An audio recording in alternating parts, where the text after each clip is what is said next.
Okay, welcome to the next episode of the podcast. So, what I want to do is just share with you a little bit of a download that I just had. It is, what's today? Tuesday. As you can hear, I'm in my car, just driving along. I'm hands free, don't stress, it's okay. Just talking to you, I'm still paying attention to the road. But so it's Tuesday afternoon, it's 4 o'clock, and I have just had a 90-minute foot rub, which, yes, I know it's like super indulgent, isn't it? But I come down here and I get a massage like twice a week, and I do that because I can. And I do that not because it fills my cup. So it doesn't fill my cup in terms of makes me happy and brings me joy. It's just something I like to do to relax. And I associate it with health and wellness because, well, it's reflexology, right? So of course it's going to be doing me some good. Plus it's like a little bit of time out, and you know me, I'm in my masculine a lot of the time, which means for me, relaxing looks like not actually doing anything, like just being in the stillness. And although I don't like being touched necessarily, as you now all know, if we meet in person, I will probably hug you because I know that's the social thing to do, but I'm not going to enjoy it. And even then, probably I would just say, the reason I enjoy getting a massage, being touched that way, is because it is pressure, and I love pressure. I have a weighted blanket and all that kind of stuff. But anyway, so it was while I was having this massage today that I had a little bit of a download that I just couldn't wait to get home and record. So I'm just going to share it with you now as if we were in the car together. So here it is. Last week I think it was, I started the pop-up groups. So I've got all these pop-up groups happening at the moment. Last week it was for Private Practice 101 and the Digital Product Success Hub. This week at the moment it's the leadership group, and next week it's marketing, so teaching therapists how to market, which by the way is going to be awesome. We've got 78 people in the leadership pop-up group at the moment, and on Monday we've actually got 118 lined up, ready to go, all in the waiting room. They'll all be let in on Sunday so they can all say hello to each other and get to know each other and do a little bit of pre-work before we start. But I was thinking to myself about, this is such a good breakthrough. I was thinking to myself about what do I really want to achieve this month and this quarter, coming into the last couple of weeks of the year, really. I mean, I think we've got, 10 weeks left. So I really want to make a good go of it and finish out 2023 with a bang. So I was reflecting on this, and it sort of dawned on me that something that I shared yesterday I could actually apply to myself today, which was that when you set goals, you're never actually going to achieve them, because what you're actually doing and saying is that, something is over there, it's out there, it's not within reach just yet. You don't have it now, you don't have access to it now, it's something you have to work toward. And you're like putting these conditions on, well, in order for me to have that goal, I need to do all of these things. And that doesn't align with me at all. I don't even know why I was thinking about this. I think I was just thinking about, you've got to hit your quarterly goals, and that's part of being a responsible professional businesswoman. And I should be more focused on my business goals. But the spiritual woman within is like, no, hang on, that's not true, because what I know and what my soul knows is that everything's already available to me now. Whatever I desire, whatever is in my perception, is already true and real for me now. I have access to it now. It's available to me now, for me now, and all I have to do is drop into that. So the very fact that I would even say to myself, hey, Brooklyn, what are your goals for the next 12 months, next 12 weeks, 10 weeks, whatever it is, already sets me behind the 8 ball and means I'm not going to achieve them, because I'm already hooking into this idea of separation, and I believe in non-separation. Well, you know what, if you're fully actualized and you're fully enlightened, you would believe that we're all one and we're all the same and all these kinds of things, and that there is no separation. So do you see what I mean? Like, when you say you have a goal, you're already saying that you're working towards something, which means you don't have it yet. You do not have access to it yet. I know I've already got access to it now. So the way for me to access my goals in air quotes now is to allow myself to drop into already having it. And how do I do that when the reality that I'm faced with is that, well, actually, you know what, Brooklyn, you don't have them now. They haven't shown up for you yet. And this is such a big thing, because a lot of the time my ego mind is like, well, let's look at this 3D reality we're in here, whereas my spiritual self is like, nope, it's already done. Once you place your order, you don't worry about the how. You just set yourself up and you take what aligned action you need to take to receive it, not chase it, to receive your order. And I've spoken about this on previous episodes before, about how when you're manifesting, you place your order kind of like how you place an order on Amazon, and you just forget about it. You don't worry about what processes Amazon has to go through in order to find your product. Someone's going to go and pick it for you. Somebody else or a machine or whatever has to pack it for you, label it for you. Somebody has to load it onto a conveyor belt or a truck. That truck then has to go to a mail place. You know how it all goes. We don't even think about that. We're just like, yeah, I'll pay my $30 for this awesome book, and I know it's going to come by Friday, right? I just trust that it's going to come by Friday.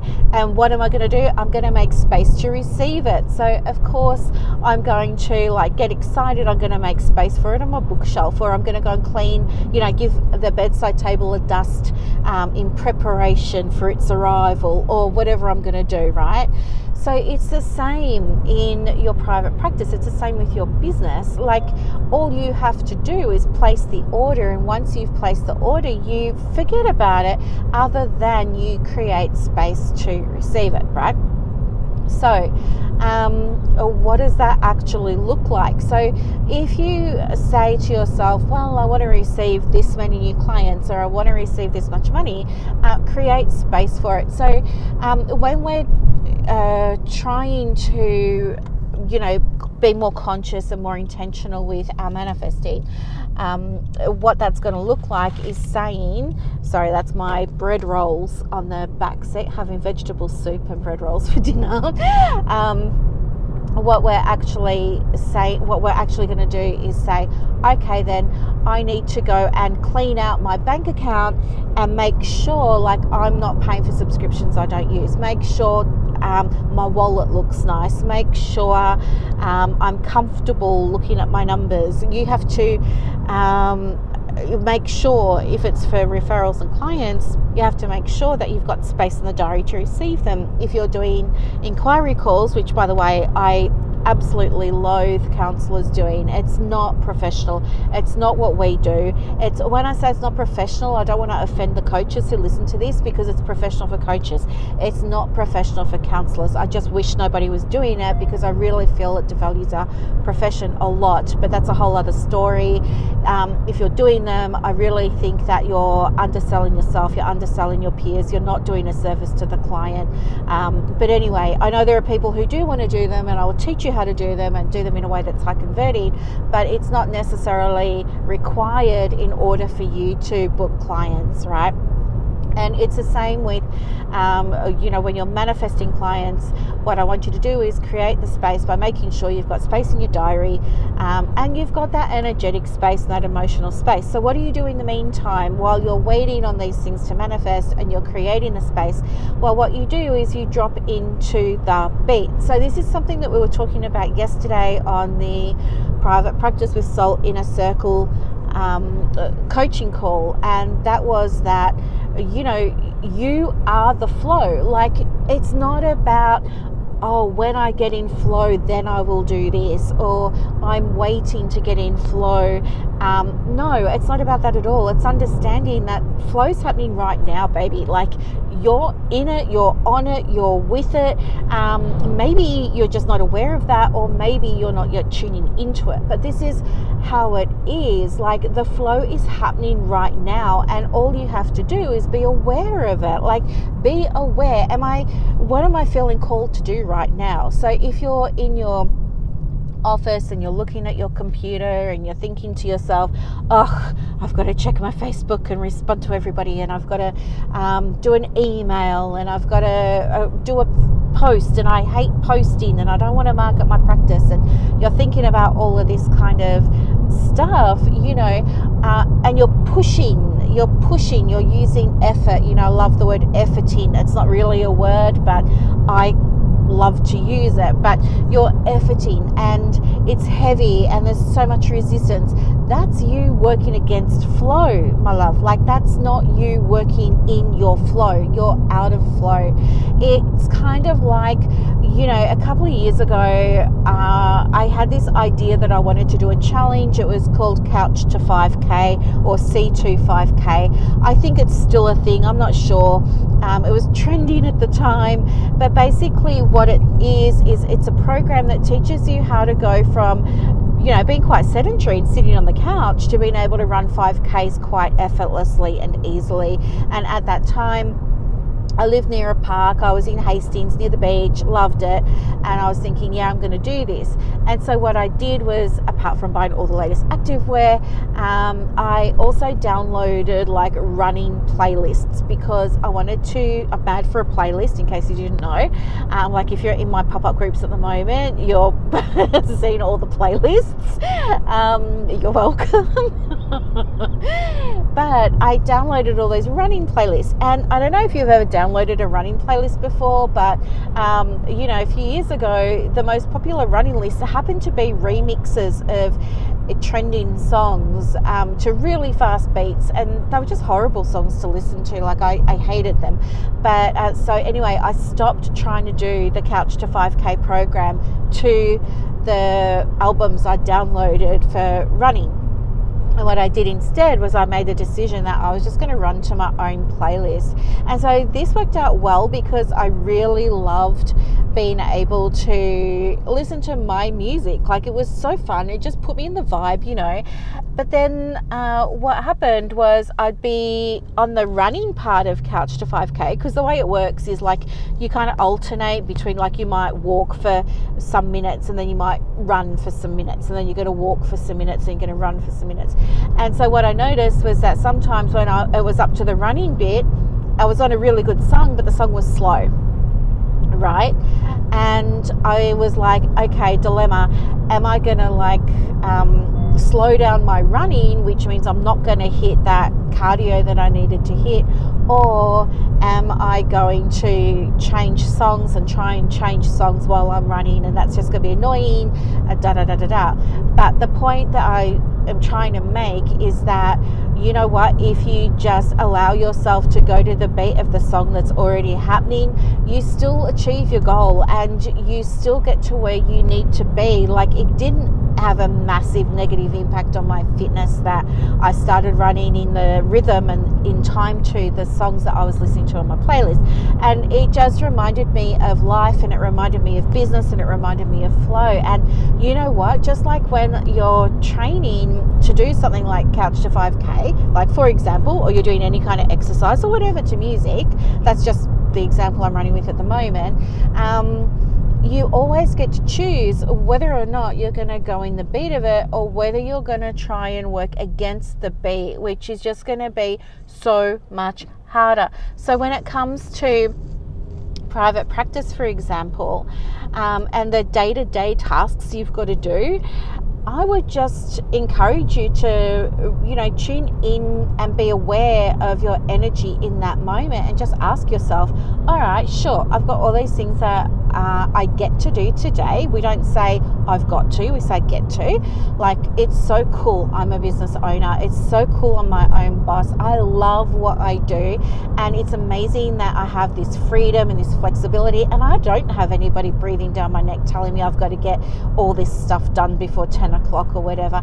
I've got total control and freedom over the order in which I do things today. And to some degree, if I do them today or I do them tomorrow, it doesn't matter. Who cares? So what? As long as it gets done, right? And if I allow myself to do it in flow, then I know my output is going to be better. I know the quality is going to be better. I know whatever I share with my audience is going to resonate more deeply, and it's actually going to help me build my audience because I'm now in an energy where I'm lit up and I'm in flow and I'm loving it, and I'm bringing that to the post rather than the energy of resistance, I hate this, blah, blah, blah. So allowing yourself to be aware and just say, right, let's have a look at this list of things I get to do today. What do I feel like doing first? And do you know what? If you don't feel like doing any of it, that's totally fine. But you've got to be in the space to allow flow to come, right? Because you're not always going to be in a perpetual state of energy and flurry and activity, right? That's not flow. Flow is, it's going to go slow, it's going to be busy, it's going to go slow, it's going to be busy, right? A lot of therapists freak out and panic because when it gets slow and they think, oh my gosh, but instead of just going with the beat of the slow, they're trying to run or walk to the fast music that's not the beat that they need it to be, and there's this big disconnect. So be in the space to receive and allow the flow to come. So sit in your office and maybe sit in front of your computer, or not, maybe just sit in the chair in your room and allow yourself 5 minutes to do a gratitude practice, or allow yourself 5 minutes just to mull over a cup of hot chocolate. Like, you don't have to force anything here. You just get to be, and you just get to enjoy it, right? So this is what I'm saying. Like, it gets to be easy. It gets to be so easy for you when you allow yourself to drop into the beat of the mother, the beat of the earth, the beat of your business, the beat of your heart, the beat of your soul, whatever it is, you go with that beat, right? Nothing bad is going to happen to you if you go with that beat. The wheels aren't going to fall off or anything like that. And flow too isn't always about, it's got to be effortless. No, flow is about, and we discussed this also yesterday in the Inner Circle call, and again today in the leadership call, flow isn't always about being effortless. Like, flow is there are going to be times where flow is fast and full on and intense. And then there's going to be other times where, sure, it feels effortless and feels easy. But you know what? The times where it's intense and it's, a lot of energy and there's a lot of activity and it's all happening and you're producing and you're creating and you're doing all of the things, there's purposeful pain. There's going to be a stretch. You've got to be okay with the stretch. And just because you're in the space of stretch doesn't mean that you're doing it wrong. And likewise, when you're in a place of, well, it's slow now, I get to go with the slow music, I get to go with the slow beat, that also doesn't mean that there's anything wrong, right? This is you living in alignment. This is you creating your private practice in alignment, because guess what? When the fast parts of flow come, when the energetic parts of flow come, that's when all the work happens, right? The slow bits are your rest periods. The slow bits are the spaces in between the beat, and you're allowed to have the in between the beat. It's not possible for your practice to be a total beat, otherwise it'd be a flat line and you wouldn't have a practice, right? Whew. I know I get on these tangents sometimes, I'm so sorry. But anyway, I wanted to share this with you because I just think it's so important. And there are so many therapists that are doing such amazing jobs of things, but who also beat themselves up when they feel like it's not working because, suddenly this has stopped or that's slowed down, and they make it mean something about them. And it doesn't mean anything about you per se, right? It's about the rhythm. And that's what I want you to take away from this call today. Like, You totally get to be in the rhythm. But the reason that I started this podcast was to say, like, about my goals and everything, and how I realized while I was having that foot rub that just the very fact of me having a goal was actually causing separation between me and what I was claiming, what is already available to me, for me, and is available now. What I also realized was that when I was having a goal of like, oh, I want to have this much monthly recurring revenue, because that's my big thing at the moment. I'm building up monthly recurring revenue because I don't want to be relying on clients in the couch to pay me and to pay my income and all that sort of stuff, because I want my time. As I know many of you do, you want your time. You don't necessarily want to be seeing 30 clients a week or 40 clients a week. You want your time too. But what I realized was when I was having these goals and I was thinking about what amount do I need and want and would feel good for me of monthly recurring revenue, I also said to myself, and I can't remember what the amount was, but like, let's just say it was $10,000 I wanted recurring revenue. Like, I'm nowhere near that. I've just pulled that number out of the air. Don't freak out. But anyway, if I said to myself, I want that $10,000, the other thing I realized when I was having this foot massage today was, well, hang on, where did I pull this number from? Where did this 10,000 come from? Right? And why would I only choose 10,000? Like, how come I chose this number one? And number two, why would I cap myself? Like, why would I cap my capacity to earn? Why would I cap my capacity to help more people? Why would I cap my capacity to do all these kinds of things, right? Like, I can be limitless. I don't need to put a figure on it. What if I said to myself, you know what, I'm open to receiving absolutely everything, anything that is designed for me right in this moment. I'm ready for it now. Like, bring it on. Like, what if I just said that? So that was what was so big and so powerful, this idea that even I had put limits on myself. And so I know some of you are saying, I want 10 clients. I want you to reflect and say, where did this number come from? And am I capping myself here on whatever level? Like, are you capping yourself energetically? I'm not saying go and get 20 clients, but I'm saying, like, what does that figure mean for you? What does that number mean for you? And are you limiting yourself in any way? Because the reality is that you are a great big ball of beautiful, expansive, bright, shining, starry light energy. And by definition, further, that energy is limitless, right? There is no limit to what you can receive, and there's no limit to what you can allow yourself to receive, and there's no limit to, all the ways that you can help people and be impactful and make contributions and, create ripple effects. There is no limit to that.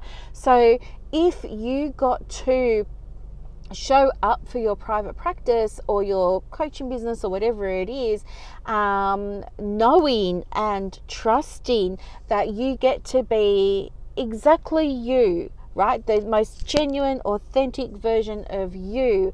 And people are going to respond to that, resonate to that, love that, pay for that, What would you be doing differently in your private practice? Like, I just want you to take those limits away for a moment. And I want you to expand your awareness and see what's truly possible for you without them. And also, I want you to revisit goals. Like, the more I think about this, and it's just fresh off my mind, so I'm still processing it, and I'll calm down tomorrow or something and have a proper conversation. But for the moment, like, I'm really buzzed about it, because just this idea of, it gets to be easy and I don't have to have a goal. And that a goal actually limits me, and it limits me by creating separation between where I am now and what I don't have. I want you to take away that idea and just sit on it and reflect on it and contemplate on it. And I know that so many of you are also, spiritually minded, but imagine if you had that soul certainty, that complete trust. There's that phrase again, soul certainty. If you had that soul certainty and you could trust yourself 100%, that you could go all in on just being you and not having a goal, and you being limitless, and you allowing yourself to just receive by being you and showing up for your audience, your clients, the world in a way that was fine for you, imagine what could be possible. One of the other things that I realized when I was thinking about all this today, which was, I went there to relax, but I actually was like itching to get out of the seat and record this for you. But one of the other things that came up for me was, what was I going to say? Yeah, I shut down all my one-to-ones, and I'll tell you why. Like, I shut them all down. I'm finishing off one-to-ones now with people that enrolled with me last year, right? Of course, I'm going to sit through my commitment. But I stopped advertising, well, not advertising, but I stopped saying I've got one-to-ones available, blah, blah, blah, blah, blah. And the reason that I did that was because I wanted to stop trading time for money. Yes, that was what I thought the reason was. But if I allow myself to be totally honest with myself and now with you, part of the reason that I stopped doing those one-to-ones was because I was just draining. That's not true. The actual sessions themselves were amazing and I loved doing them. I think it was the thought of going into one, like the night before, looking at my diary and seeing there were 5 people, or just that whole, it was almost becoming like pressure, and thinking that I had to bring all this value and I had to do all these things and I had to be so available and I had to respond to every email so quickly or people would get upset, and all these conditions that I was putting on it, and nobody put them on me apart from me. But thinking that I had to do all of this stuff in order to satisfy a client, a high ticket client, became, well, dreadful, really. Sorry, dread in the true sense of the word dread. I really started to dread it. And, sorry, what I realize now is that it feels much better for me to be able to do a session that maybe just goes for 20 minutes. In fact, 20 minutes kind of lights me up again. 20 minutes is great. Like, I'm not having to drag anything out. It's going to be more impactful. It reminds me of, how like we work 8-hour days, well, most of us, whatever, it's like the general thing. We work, well, in the government, when I was working for the government, it was something crazy like 7 hours and 31 minutes or whatever. But say typically we work 8 hours a day full time in Australia. But did you know, like in some European countries, I forget, I'm going to get it wrong, but I want to say Sweden or Denmark or Norway or something Scandinavian, they do like 4-hour work days. And do you know what? They're just as productive as we are. So why on earth do we drag it out? Something that could be done in half the time, why are we dragging it out to double? And so that I started thinking about that in terms of like offering 1-hour sessions. I don't want to do 1-hour sessions because I don't see the point in dragging out a transformation that could take place in 20 minutes, right? And I realize now that my clients were never putting pressure on me. I was putting pressure on me to do all of these things and give all of these things and be so available and because I thought that's what I needed to do. And so I was capping myself, I was limiting myself, I was putting all these conditions on myself. But when I take those conditions away and say, okay, if I could be myself and I could fully know and trust and have complete confidence that people would still want to work with me because they still knew they were going to get the result that they wanted, and they could get it even much quicker in 20 minutes rather than taking a chunk of time out of their day, and they didn't require me to be available 24/7 and blah blah blah. How does that then feel? Well, that feels so friggin' good for me. And so guess what?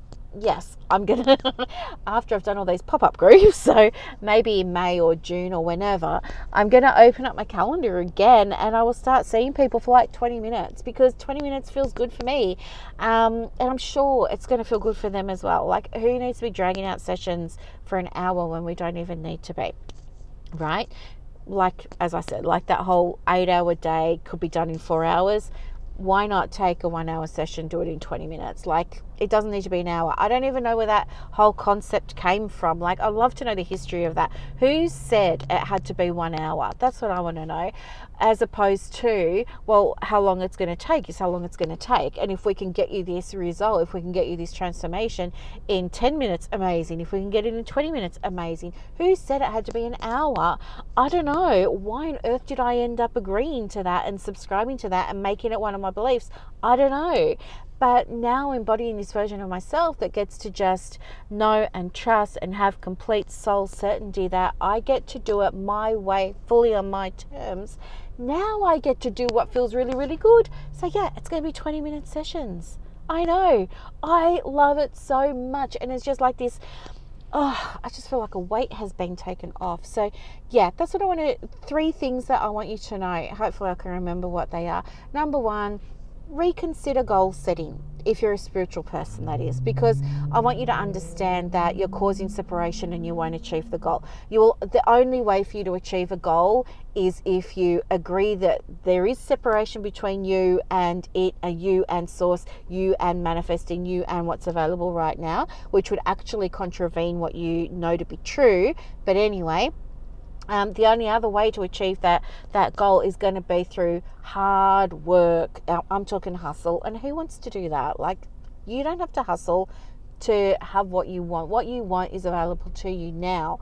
The work is in allowing yourself to actually receive it, right? I know, a bit of a mic drop moment. And what were the other 2 things? The other 2 things are, do what's right for you. Start to question things in your private practice.